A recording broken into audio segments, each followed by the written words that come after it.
Hi everybody, I'm excited to recap our career shorts that we've been doing all summer long and play a little game with you all. So we're going to play Who Wants to Be a Millionaire, the Exchange Edition, and it's going to be a recap of the topics that we covered in the previous career shorts.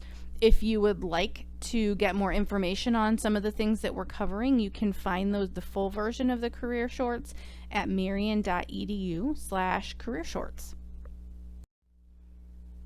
There are going to be 10 questions with a series of money.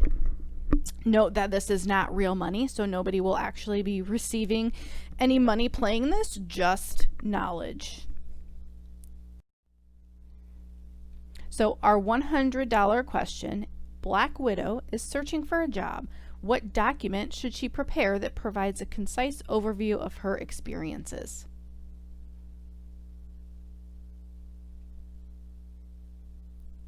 Hopefully, you all chimed in your heads that it is a resume. And remember that a resume should be one page, should include your education, your professional experience, your community involvement, any co-curricular activities that you're involved in, awards and honors, any leadership experience that you may have, and some skills that you have that are relevant to the job that you're applying for. Your most recent experiences should come first in each of these sections. It should be appealing to the eye, in uniform in space, font, and size. Your bullet points should start with strong action verbs and show your contributions to that organization. And you want to be able to quantify as much as possible with those bullet points. Never use first-person language such as I or my or we in a resume, and you want to tailor each resume to the job and the company that you are applying for. Our next question, what document is often required to be submitted along with your resume and should be used to persuade the reader that you are the right fit?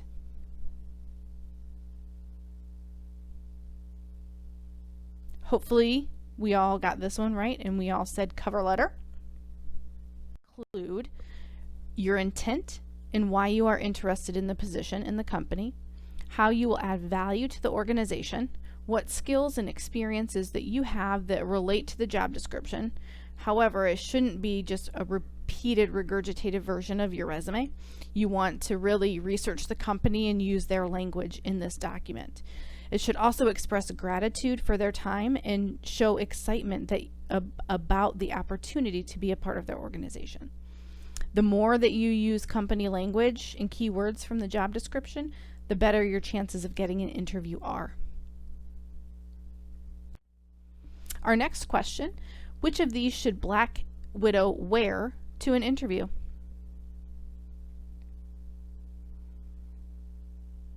I'm hoping this was much easier than any of the other questions so far, and that you chose B, a business skirt or pantsuit. Your professional dress should include solid, dark, neutral colors. Light colors can be worn underneath suit jackets, but no bright or patterned attire. Make sure that you have your dress shoes that go along with your outfit, and matching pants and a jacket with a belt. Carefully selected jewelry and makeup. Make sure that it's wrinkle-free and in good condition. If you are in need of professional attire for an interview or a class presentation, make sure that you come check out our Dress to Impress closet and the other community resources that we have available for you.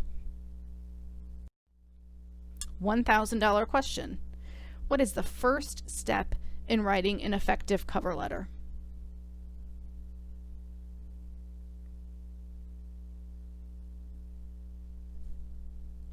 That would be researching the company.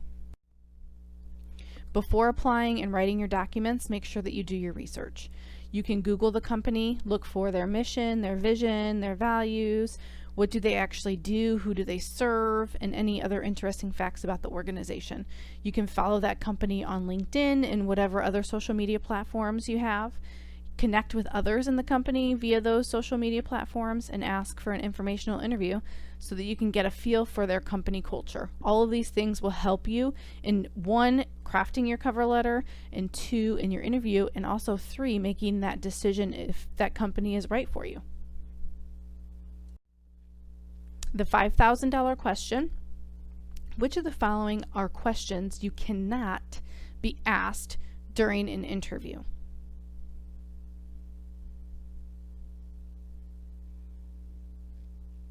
Also hoping that that's pretty obvious. And D, how many kids do you have?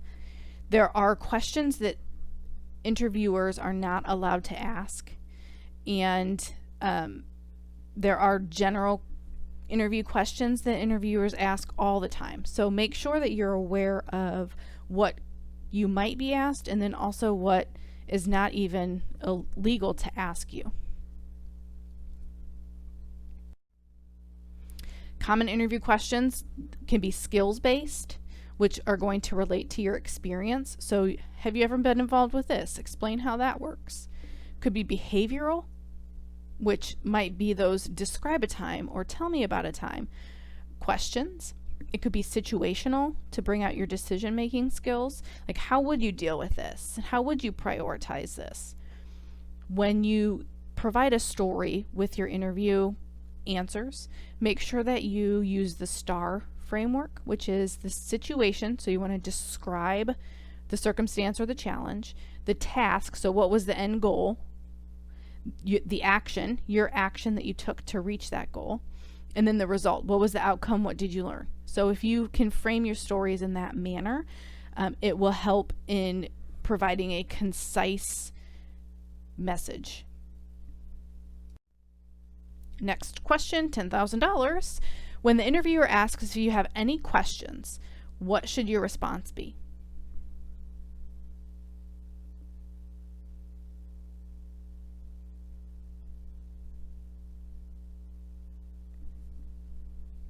Hoping that we chose C. You should always have questions to ask the interviewer at the end when they ask you.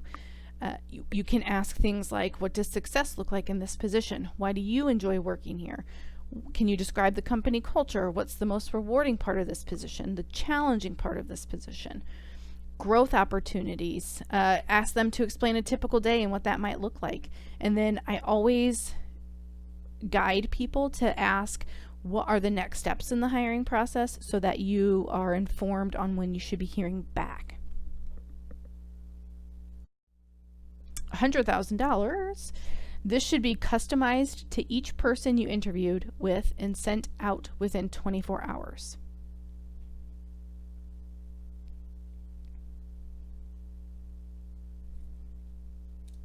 A thank you. 1 in 20 job seekers actually send a thank you. So when you do, you stand out. It's an opportunity for you to show how much you appreciated their time and how you'll be a valuable team member. Also to reiterate why they should hire you. You can send it as an email. Just send it within 24 hours to each person that you interviewed with. And then you want to tailor that to each of those specific people.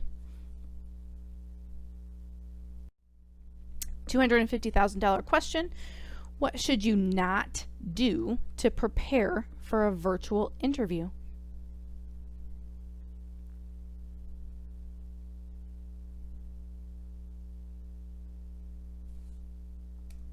You don't want to procrastinate and wait. Make sure your space is free from clutter, background distractions, noise. Practice with somebody well beforehand. Check your technology, your camera, your sound, your internet connection, all of those things well before your scheduled interview. Make sure that you're looking into the camera when you're speaking. Practice your greeting and your closing. Nod to show excitement. You can have your job description, your resume, your cover letter, and any other information about the company on your desk to glance at. That's one of the benefits of a virtual interview, is that you can have those things right in front of you to look down and give you a starting point for some of your answers. You make sure that you dress professionally from head to toe and that you use a computer station as your device, because You don't want to be moving around during it or get distracted, and so just use a computer or station your device. $500,000 question. Who is someone that is a couple steps ahead of you and can provide you with valuable career and personal insight? This one's a little tricky because you could argue with me about how there might be multiple answers to this.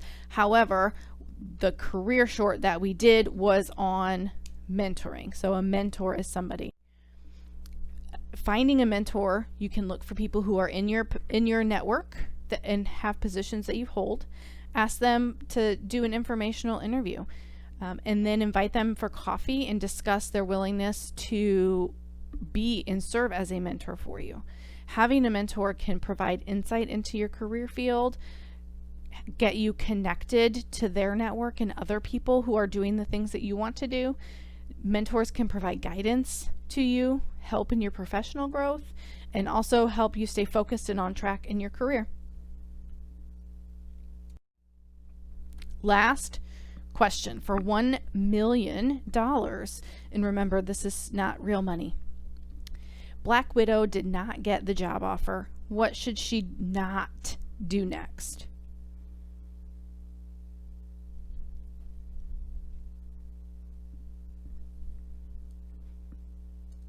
Never give up. Job searching is a job in itself. It takes time, it takes effort. You're going to get multiple rejections. The key is network, network, network. Do informational interviews, do job shadowing, do internships, volunteer your time. The more people that you know and know your work, the more opportunities that are going to come your way.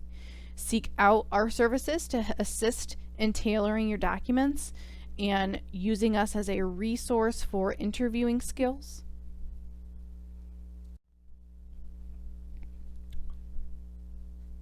Again, our offices are located in the first floor of the library, but you can also visit us at marian.edu/exchange for great resources, tools to help your career development. We are here for you. That's what we do. And that's what we love to do, and that's what we're passionate about, is helping you get to where you want to be. And the sooner that you engage with our office, the more we can help in that. Thank you.